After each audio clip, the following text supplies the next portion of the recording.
અગર નહીં આપશો આવનારા દિવસોમાં બહારના લોકોને અહીંયા એક પણ જણને અમે રહેવાની દઈએ. જેને જે કલમો લગાવવાની હોય તે લગાવે. આ ચૈતર વસાવા એમની ટીમ આગળ રહેશે. પોલીસ સામે પણ લડીશું, આર્મી મૂકશે આર્મી સામે પણ લડીશું. ડેડિયાપાડાના ધારાસભ્ય ચૈતર વસાવા 3 ડિસેમ્બરના રોજ જે રોડ રસ્તા છે જે ખનીજથી લઈ અને અનેક મુદ્દાઓને લઈ અને રસ્તા ઉપર ઉતરી ગયા હતા અને આંદોલન પણ કર્યું હતું. રસ્તા ઉપર પદયાત્રા તેમણે કાઢી હતી. અનેક લોકો તેમની સાથે પણ જોડાયા હતા, પરંતુ કોઈ જાતની કાયદાકીય જે પરમિશન લેવાની હોય તે તેમને કદાચ મળી ન હતી. તે મામલાને લઈને અંતે પોલીસ જ ફરિયાદી બની અને ચૈતર વસાવા સહિત 13 લોકોની સામે ફરિયાદ નોંધી છે અને ગુનો પણ નોંધવામાં આવ્યો છે. ત્યારે ચૈતર વસાવાએ પોલીસની પોલ ખોલતો એક વિડીયો સામે મૂક્યો છે અને પોલીસ ક્યાં ક્યાં હફતા ઉઘરાવે છે તેના તમામ વિડીયો પણ તેમની પાસે છે તેવું કહી રહ્યા છે. અને એ ઉપરાંત જે ફરિયાદ થઈ છે, જે પદયાત્રા કાઢવામાં આવી હતી, તે સમગ્ર મામલાને લઈને ડેડિયાપાડાના ધારાસભ્ય ચૈતર વસાવા શું કહી રહ્યા છે સાંભળો. 3 ડિસેમ્બર મંગળવારના રોજ રાજપાડી બિરસા મુંડા ચોકથી ઝઘડિયા સુધીની અમે જે પદયાત્રા યોજી હતી, ત્યારે રાજપાડી પોલીસ ઇન્સ્પેક્ટર સુખમ ગોહિલ દ્વારા પોતે અરજદાર બનીને અમારી સામે મારા સહિત 13 લોકો પર ગુનો દાખલ કર્યો છે.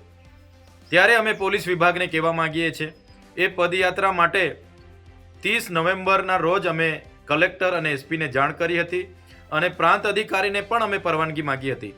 કોઈ પણ જાતના ચૂંટણી કે જાહેરનામા ન હોવા છતાં પોલીસ અધિકારીઓના નકારાત્મક અભિપ્રાયોના લીધે અમને પરવાનગી આપવામાં ન આવી હતી. ત્યારે આ પદયાત્રા અમે ઝઘડિયાના વિસ્તારમાં ગેરકાયદેસર ચાલતી રેતીની લીઝો, સિલિકા પ્લાન્ટ, કોરી કરસોરો અને ભૂમાફિયાઓ વિરોધમાં અમારી હતી. સારા રોડ રસ્તા બનાવવાની માંગ, આ વિસ્તારમાં યુવાનોને રોજગારી આપવાની માંગ અને જીએમડીસીમાંથી દૂષિત પાણી જે નીકળે છે, જમીન સંપાદનો જે ગેરકાયદેસર થાય છે, એના વિરોધમાં અમારી પદયાત્રા હતી. આ પદયાત્રા દરમિયાન અમે કોઈ પણ ખાનગી, સરકારી કે કોઈ પણ વ્યક્તિને અમે હેરાન કે પરેશાન નથી કર્યા કે નથી અમે કોઈ જગ્યાએ ટ્રાફિકને અડચણરૂપ બન્યા. છતાંય પીઆઈ ગોહિલ દ્વારા જે અમારા પર ખોટી એફઆઈઆર કરવામાં આવી છે, ત્યારે એ પીઆઈ ગોહિલ અને એમના એસપીને હું કહેવા માંગુ છું, તમારા પોલીસ અધિકારીઓ હપ્તા ઉઘરાવતા હોય એવા 35 વિડીયો મારી પાસે છે. એ હાલના તબક્કે જ હું તમને આપું છું.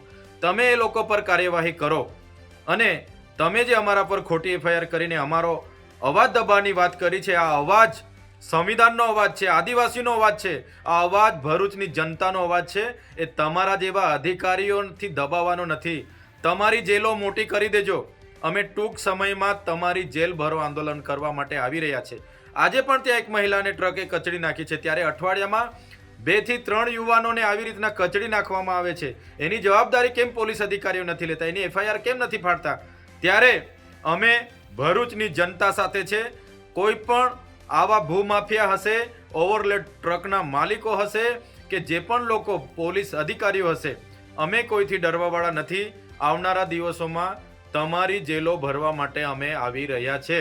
જેલોની સંખ્યા અને સાઈઝ તમે વધાવી દેજો. હાલ તો અનેક મુદ્દાઓને લઈને ચૈતર વસાવા અવારનવાર પોતાનો અવાજ ઉઠાવતા રહે છે અને આદિવાસી સમાજ હોય કે પછી કોઈ પણ તેમના વિસ્તારની વાત હોય, કામ અટકતું હોય કે પછી અધિકારી રાજની વાત હોય, તમામ મુદ્દાઓને લઈને ચૈતર વસાવા અગ્રણી સ્થાને હોય છે અને મેદાને પણ ઉતરતા હોય છે. ત્યારે આગામી સમયની અંદર ફરી એક વખત જે આ ફરિયાદ થઈ છે તે મામલાને લઈને પોલીસ અને ચૈતર વસાવા વચ્ચે કોઈ ઘર્ષણ થાય છે કે કેમ, કે કોઈ નવી કડી સામે આવે છે તે જોવું રહ્યું. તમને શું લાગે છે મને કોમેન્ટ કરીને ચોક્કસથી જણાવજો. મને આપશો રજા. નમસ્કાર.